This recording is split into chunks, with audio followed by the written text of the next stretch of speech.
Assalamualaikum warahmatullahi wabarakatuh. Selamat pagi Bapak Ibu guru hebat. Perkenalkan, nama saya Ibu Cucu Farida, mengampu mata pelajaran Bahasa Indonesia, bekerja di Instansi SMK 8 Garut. Saya seorang pendidik merasa bangga karena bisa memberikan ilmu yang berguna bagi generasi masa depan. Bukanlah hal yang mudah menjadi seorang pendidik. Tentunya kita harus mengetahui dulu karakter peserta didik yang akan kita ajarkan. Pendidik tidak hanya memberikan ilmu dalam bidang akademik, tetapi karakter merupakan hal yang sangat penting dalam melaksanakan pembelajaran akademik. Saya mempunyai pengalaman mengajar di 3 jurusan. 1 TKRO dan 2 MPLB, 3 TKJ. Kalau di TKRO mayoritas adalah laki-laki. Laki-laki di sini adalah suka berubah-ubah dalam emosionalnya. Yang kedua, 2 MPLB. MPLB di sini mayoritas adalah perempuan. Perempuan di sini adalah bisa dikendalikan emosinya melalui perasaan. Yang ketiga adalah di TKJ. TKJ di sini adalah gabungan antara perempuan dan laki-laki, sehingga dalam mempelajari emosional pun juga bisa diikuti atau stabil. Itulah pengalaman mengajar di 3 jurusan. Saya akan memberikan video pengalaman saya mengajar di kelas. Selamat menyaksikan.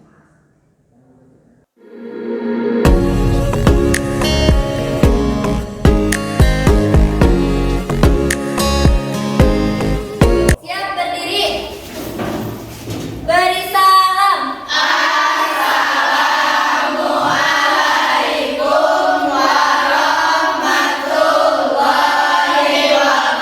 warahmatullahi wabarakatuh. Waalaikumsalam warahmatullahi wabarakatuh.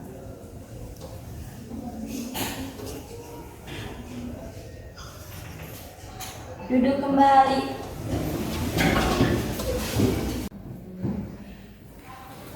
Assalamualaikum warahmatullahi wabarakatuh. Waalaikumsalam warahmatullahi wabarakatuh. Apa kabar anak-anakku sekalian? Baik, Bu. Hari ini hari Selasa, ya. Bagaimana kabarnya kalian? Baik, Bu. Apakah ada masalah kalian? Tidak. Siapa tahu kalian ada masalah, siapa yang punya masalah silakan.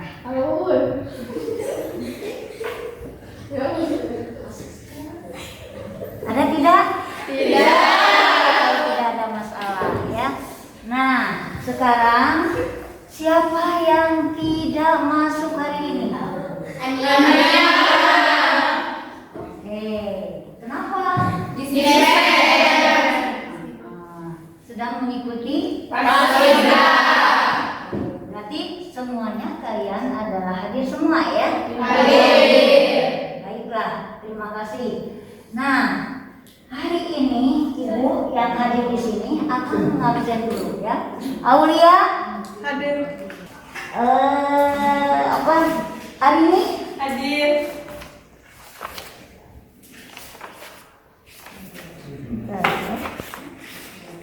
Tapi Hadir, Bu. Dewi, Hadir, Bu. Febri, Hadir, Bu. Wirda, Hadir, Bu. Hadir, Bu.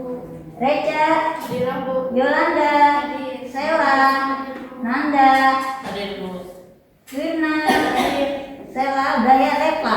Dah hadir semua kan, ya? Ya. Oke, terima kasih. Untuk Ibu akan langsung menjelaskan tentang materi Observasi. Oke.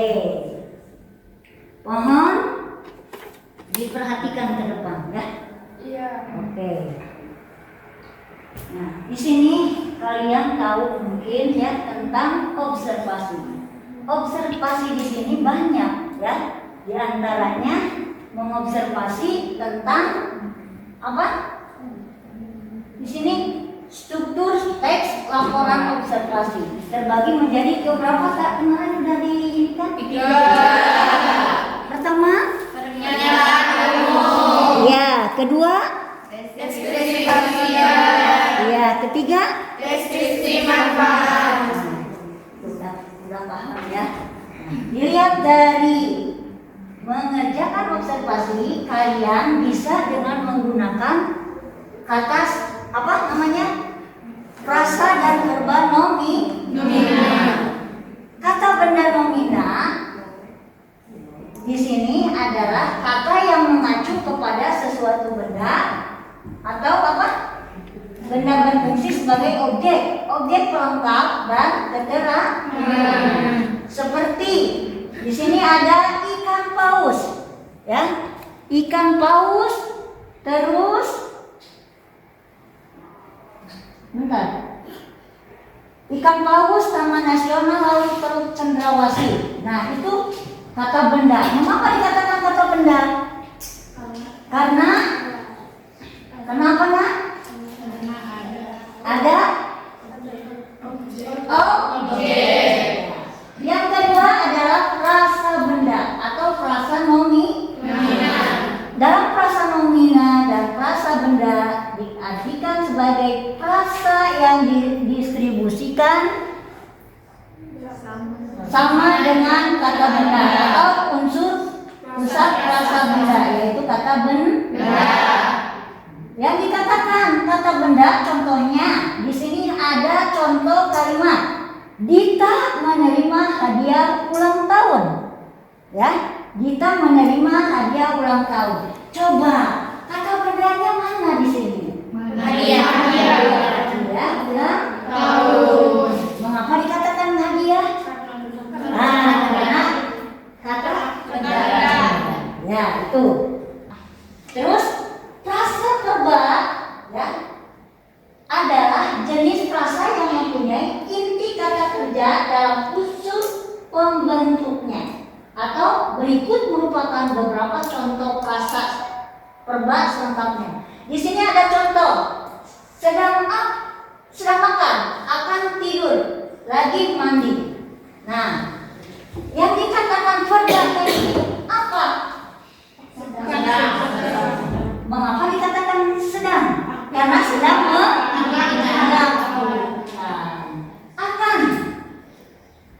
akan tidur, melakukan tidak? Lagi mandi, sama. Ini dikatakan verba jenis kata kerja. Kata kerja di sini sedang melakukan. Banyak yang sedang dilakukan, bukan contoh yang ini saja. Selanjutnya afiksasi, ya. Afiksasi di sini adalah proses pembentukan kata dengan cara menggambarkan afiks pada bentuk dasar atau juga dapat disebut sebagai proses penambahan afiksasi atau imbuhan menjadi kata. Hasil proses di sini, hasil maksudnya di sini adalah pembentukan afiksasinya, ya, atau imbuhan yang disebut kata berimbuhan. Ada berapa jenis di sini afiksasi, nanti kita bahas, ya. Satu jenis-jenis afiksasi adalah profik. Profik di sini adalah awal proses awal di sini adalah pembentuk kata dengan menambahkan afiks atau imbuhan di depan bentuk kata dasar. Atau juga proses pembentukan kata yang dilakukan dengan cara membubuhkan atau menambahkan, ya, atau menempelkan afiks di depan bentuk dasarnya. Nah, contohnya seperti apa saja imbuhan di awal kalau imbuhan itu apa saja coba? Di. Terus apa lagi? Terus apa lagi? Terus? Terus? Ya? Ra. A. Per.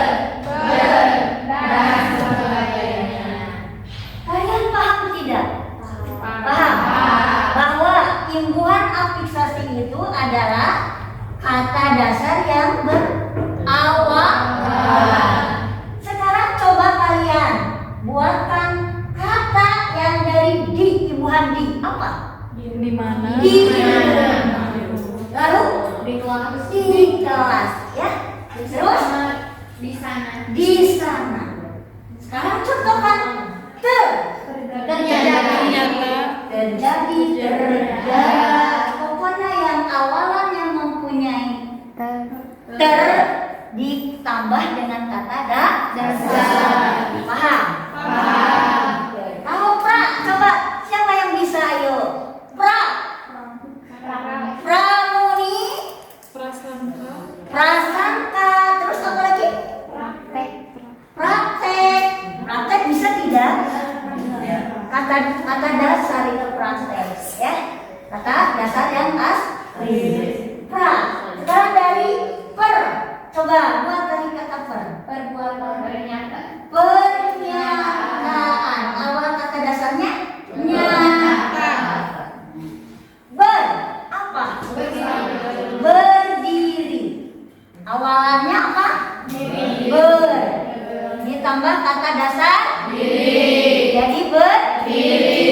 Paham? Oke, kita lanjut ke sufi. Mengenalkah kalian sufi? Mengenal? Oke, kita belajar di sini ya. Sufi adalah proses pembentukan kata yang dilakukan dengan cara menambahkan atau menempelkan afiks. Ya, proses pembentukan kata yang dilakukan untuk menambahkan kata afiks. Kalau afiks di sini adalah berarti tadi sufiks itu akhiran, ya. Tadi yang awal itu apa? Yang kedua afiks, ya. Sufiks ini adalah akhiran. Nah, masih banyak akhiran. Imunisasi. Terus apa lagi? Interaksi. R dari R, berarti dari R. Gerigi. Ya. Terus apa lagi? Geram. Nah, lanjut. Dari akhiran is apa? Tadi imunisasi. Geri. Bisa tidak?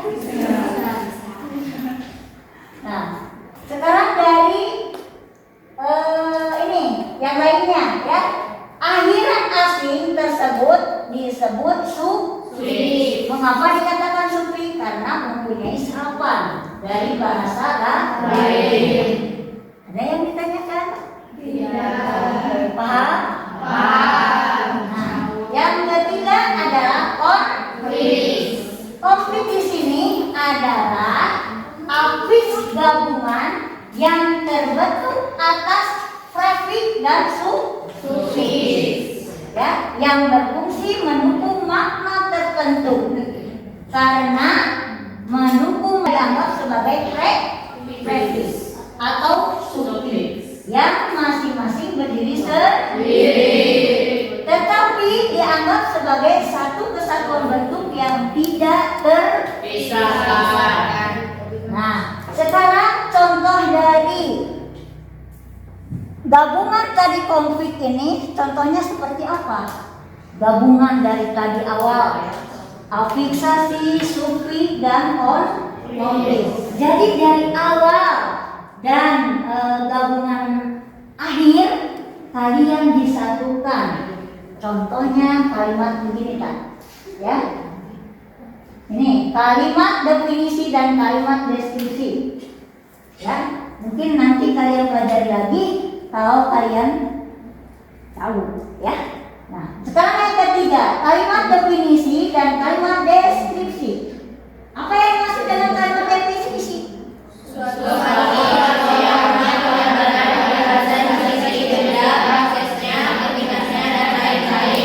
Nah, itu versi akuloh, ya.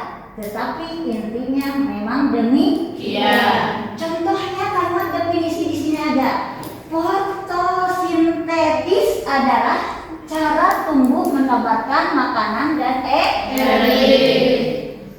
Yang kedua, mamalia adalah jenis binatang yang menyusui.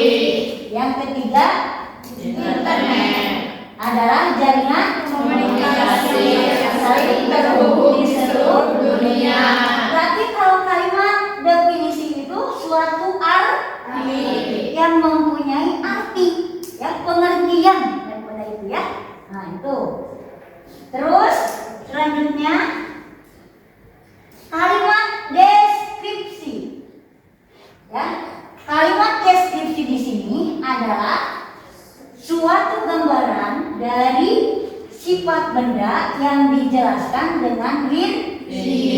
Contohnya seperti ukuran, ya. Ukuran seperti besar, kecil, tinggi, dan rendah. Ini digambarkan dengan bentuk apa ini? Benda meja. Ada ukurannya? Ada. Tingginya ada? Ada. Ukuran seperti ukuran, ya. Manusia juga ada. Berat, tinggi, berat mungkin ya. Nah itu bisa dikatakan dari ukuran, ya. Yang kedua, paham dalam ukuran? Oke. Warna. Warna di sini seperti warna hijau, terus merah, terus kuning, dan lain-lain. Paham mungkin ya? Dalam arti kata warna ya. Oke. Rasa, ya. Rasa di sini seperti asam, manis, getir, pahit, terus apa lagi? Gurih, asin, dan sebagainya. Itu rasa. Rasa di sini bisa dirasakan melalui lidah, gitu ya. Nah, dan lain sebagainya. Contoh kalimat deskripsi. Yang ini deskripsi contohnya. Dalam binatang, bebek berwarna hitam. Itu berat badannya mencapai 3 ya, mencapai 3 kilogram. Ya, nah itu untuk dikatakan deskripsi. Sekarang yang keempat, tadi 3 ya. Nah, yang keempat adalah kalimat simpleks dan kompleks. Kalimat simpleks diartikan sebagai kalimat yang hanya terdiri atas satu verba utama yang menggambarkan aksi peristiwa atau keadaan. Contohnya, seperti apa bisa gambarkan pengertian dari kalimat simpleks? Contohnya nanti ada ya. Di sini dulu kalimat simpleks yang sesungguhnya sama dengan kalimat tunggal yang hanya mengandung satu struktur. Jadi satu struktur di sini adalah SPO. Keterangan ya, keterangan. Nah, unsur yang diletakkan di dalam kurung belum tentu ada dalam kalimat. Pada contoh berikut ini yang dimaksud dengan verba utama adalah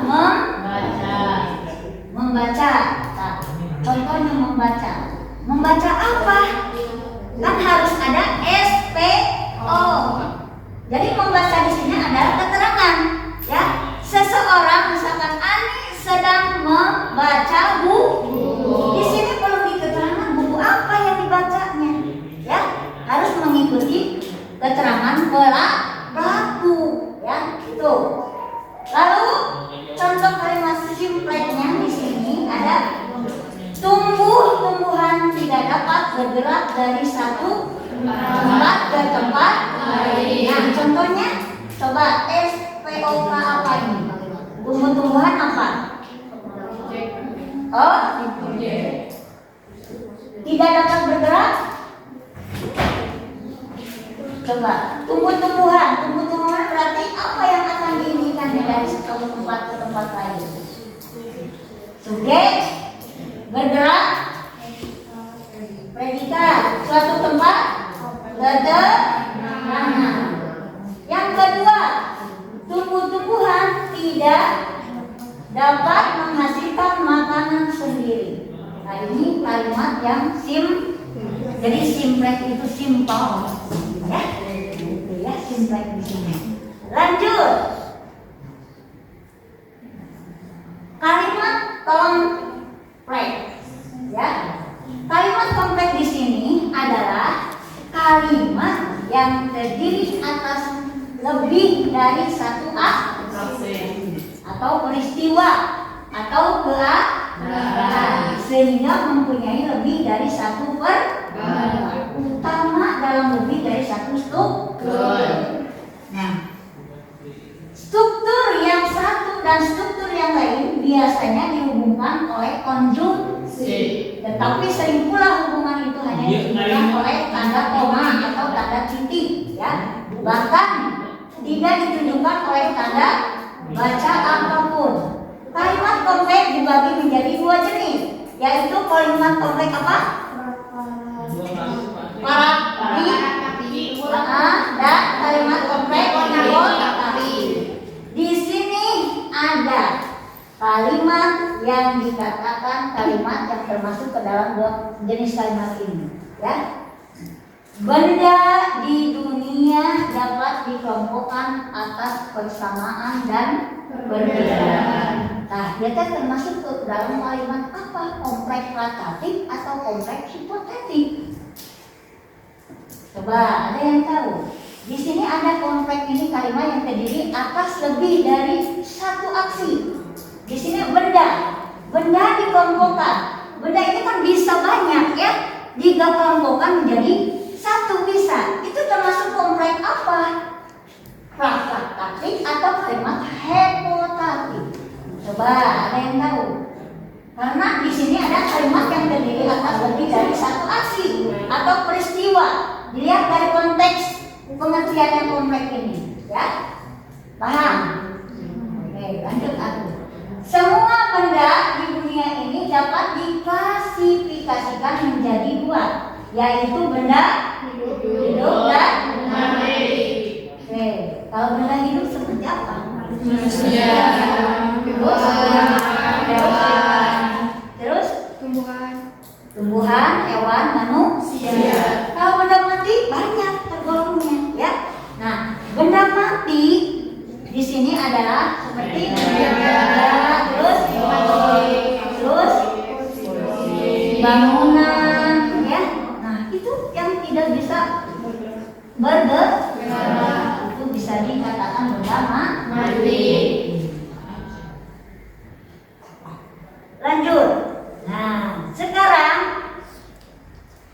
pahamkah dari materi Ibu? Oke, ya. Untuk refleksinya mungkin apa nanti. Sekarang ada tugasnya. Coba buatlah kelompoknya, ya. Buat kelompok berbaris saja, ya. So, berbaris buat kelompoknya.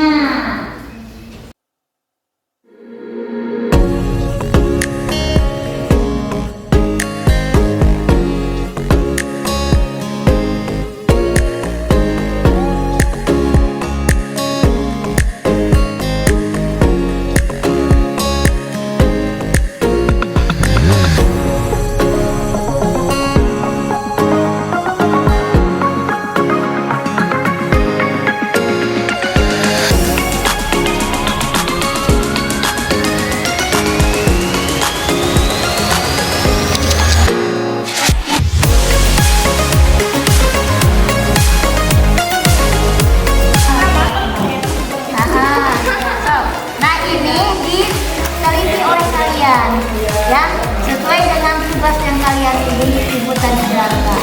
Jadi apa? Mana komposisi itu? Ya, kalian boleh ya, paham. Ada yang sama ini untuk tidak. Kerjakan. Tapi sekali lagi saya tanyakan. Ini kan ada ininya, nih komposisi. Ya. Terus ditulis nama bahannya apa, dari sini peta bahannya naon, ya. Nanti kalian tulis di sini, ya. Terus ini makanan.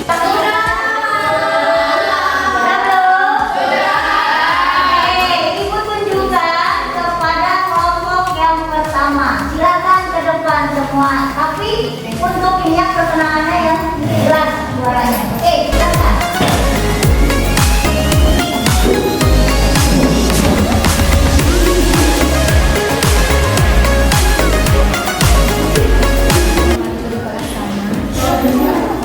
Assalamualaikum warahmatullahi wabarakatuh. Waalaikumsalam warahmatullahi wabarakatuh. Kami dari kelompok 1, nama saya Sintini Sumiati, nama saya Aulul Sandi, nama saya Sita Aprilia, nama saya Retno Risaragi, nama saya Intan Nur Aini, nama saya Salma Lucinariati.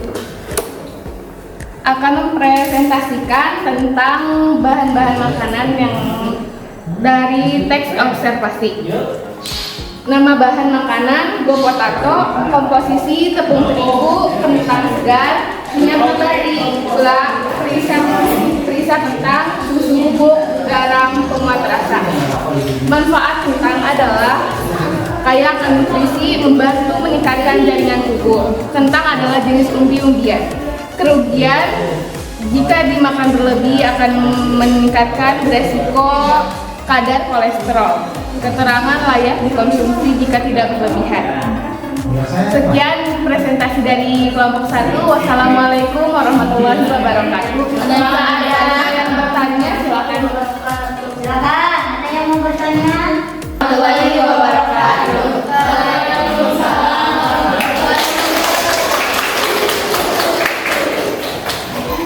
Ya.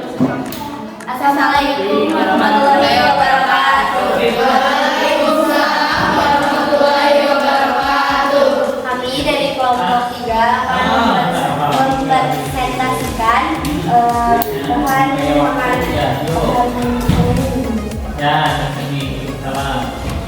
Sebelumnya, perkenalkan, nama saya Arini Puspitasari dan siswa saya. Nama saya Alia Rahimah. Nama saya Mandalaila Susatina. Nama saya Tini Arjani. Nama saya Lara Sapana. Nama saya Nanda Della Amelia Aprilianti. Kita lanjut untuk membacakan bahan makanan dan komposisi beserta manfaat dan kerugiannya. Nama bahan makanan milku, komposisi susu, sukrosa, kakao bubuk, penstabil nabati dan fosfat, perisa sintetik, pengemulsi nabati, pengatur kesamaan. Manfaatnya akan dibacakan oleh kami. Manfaat susu milku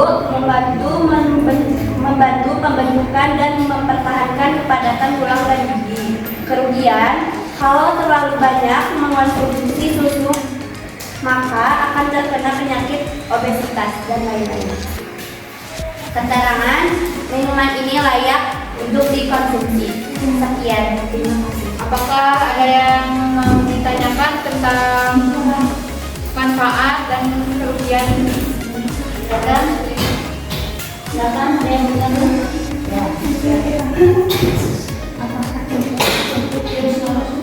Apakah cocok dikonsumsi untuk ibu hamil? Susu ini cocok untuk dikonsumsi oleh ibu hamil dari anak-anak maupun ibu hamil karena susu ini baik untuk menemani aktivitas-aktivitas kita sehari-hari. Sudah, terima kasih. Apakah milku tinggi protein? Milku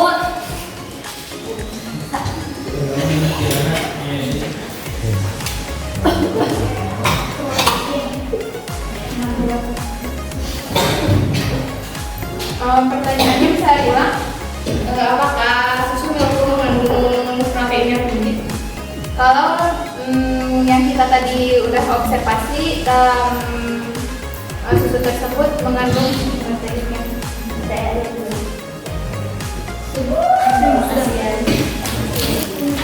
Assalamualaikum warahmatullahi wabarakatuh. Waalaikumsalam.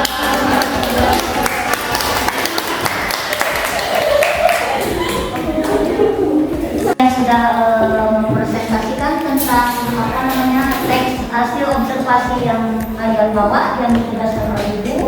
Untuk itu mungkin kalian juga paham bahwa makanan itu bisa ada yang bermanfaat dan ada yang tidak bermanfaat. Sesuai dengan hasil materi yang tadi ibu sampaikan, ya. Tadi sudah dijelaskan. Mungkin kalian sudah paham apa, Mbak? Untuk itu nanti yang terakhir kali ibu mohon ada refleksinya. Maksud refleksi di sini adalah umpan balik materi apa yang telah disampaikan ibu oleh kalian.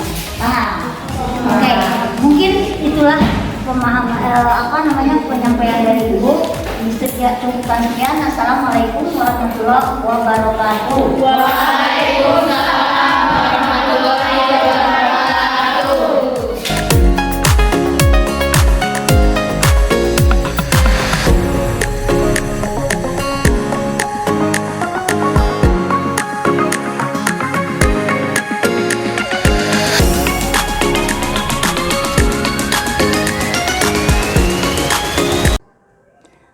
Pembelajaran karakter peserta didik adalah pembelajaran yang sangat penting sebelum melaksanakan aktivitas akademik. Pendidikan sosial emosional merupakan pendidikan yang perlu dikembangkan karena di situ kita bisa mengetahui pribadi masing-masing peserta didik sebelum mereka di kelas. Pendidikan perlu melakukan analisis sosial emosional di kelas untuk menciptakan lingkungan pembelajaran yang nyaman dan sesuai pencapaian pembelajaran. Bapak Ibu guru hebat, itulah penerapan pembelajaran sosial emosional. Semoga bermanfaat. Mohon masukannya sebagai umpan balik bagi saya untuk lebih baik lagi. Wassalamualaikum warahmatullahi wabarakatuh.